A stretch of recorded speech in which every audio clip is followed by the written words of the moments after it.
Hope Samantha Namubiro nga nzaalwa y'e Butambala naye nga mu kiseera kino abeera Zantandege y'omu ku bannamukisa omukaaga abayiseewo okwetaba mu mpaka ez'akamalirizo eza Miss ne Mr. Bukedde sizoni ey'okuna linnya ebbaati. Namubiro nga musomesa mutendeke tumusanze ne bakadde be Nansana Wamala era tubuulidde engeri gye yajja okwetaba mu mpaka za Miss ne Mr. Bukedde. Agamba nti okuva nga muto muyimbi ng'okuyimba yakutandikira mu kkanisa ne mu ssomero. Ndi mwana eyatandika okuyimba nga ndi muto mu Sunday school mu kanisa. Agamba nti yali wakwetaba mu mpaka za Miss ne Mr. Bukedde esizoni eyaggwa n'alemererwa kyokka nti ku mulundi guno yabadde tasobola kusigalira mabega era tuyimbiddemu ezimu ku nnyimba ezimuyambye okutuuka ku ddaala lino. Sizoni era eyaggwa nagiraba paka kuggwayo nengamba omulundi guno bwe gutandika nteekwa kwewandiisa nenkiteekako omutima nenzija nga ngoberera era bwe balanga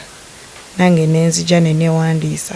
Kimanye ntebe bizimbe byonna byawetsalira byabandi ngate n'abanyene byabangi nga n'olusi baba banja byabangi ebyo bizimbe by'abaloodi buli ayagala yapangisa. Asiimye abamubeereddewo okuli bazadde be ne Bukedde kyagamba nti emutunze buli wamu. Ndi musanyufu nnyo ne ku lwa Bukedde TV okutuwa platform eno. Atubuulidde byazzaako singa awangula empaka zino. Katonda wampa omukisa njagala mbeereko omukisa mu bulamu bw'abaana abo abatalina ayamba. Bazadde be Justin Meme ne Charles Kizito batubuulidde engeri muwala waabwe gy'azze yeerandisa mu by'okuyimba. Bwe yatandika okusoma ku ssomero ne bakolawo puroguramu ey'oku recording ennyimba n'abanga y'omu ku baleading ennyimba ezo eziri recorded. Ebikopo babireeta ng'omwana yayimbye ono kitegeeza siwa tatandise kati buli gyayimba ng'ekintu kivaayo bulungi. Ye Mariam Sewamala owa Mariam's Fashion ebwayise agenda okwambaza abakontanyi bano n'abagenda okusala empaka tumusanze ali mu kutunga ngoye zaabwe n'akubiriza abantu okujja mu bungi mu fayinalo za Miss ne Mr. Bukedde ezigenda okubeerawo nga 24 omwezi guno ku Theatre La Bonita. Ayembako wola mujje ku La Bonita nga 24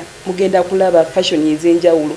Mugenda kulaba Miss wagenda okunekaanekana ne Mr. wagenda okunekaanekana quality ya material ya njawulo fashion za njawulo. Mu ngeri yemu abakontanyi abatuuka ku mutendero gw'akamalirizo leero balambudde kampuni ya Al Hassan Tours and Travel abakugu mu by'okutambuza abalambuzi mu nsi nga Dubai, Turkey, China n'awalala era nga be bagenda okutwala abakontanyi baffe mu ggwanga lya Dubai okulambula n'okukola vidiyo ez'omutindo. Babalambuza ofiisi zaabwe ezisangibwa ku Equatorial Mall ku mwaliiro ogwokusatu era Sandra Nalumansi maneja wa kampuni nayozaayozezza abawanguzi olw'okutuuka ku mutendera guno. Nyongero bayozayoza okutoka ku buwanguzi buli omu wano yebale nti muwanguzi.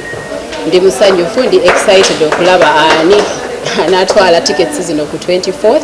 Tugenda kubanga tutwala abantu bana so omuntu yenna ali eyo nga yali agadde okwegattako eno tiimu Bukedde gyetwale Dubai fe Al Hassan weetuli okukolera enteekateeka mu budde ate n'obanga otambula nabo. Ayogedde ebifo eby'enjawulo bye bagenda okulambula Dubai era n'abasaba okuteekateeka paasipooti zaabwe. Mugenda kulaba ebifo ebirungi, ekizimbe ekiwanvu, amazzi agazina, enguudo eziyita wansi w'amazzi, ebifo bingi, hotels, beaches, desert safari, eyo musenyu gye bavugira ebimotoka, byonna mugenda kubanga nga mutuukayo. Tukola tickets, tukola visas, tusuza. David Tamale yakusakidde eggulire lino ku lwa Bukedde TV. Munyumidde eryato. Al Hassan Tours and Travel, no change forever and ever. Al Hassan yabeewo wangala.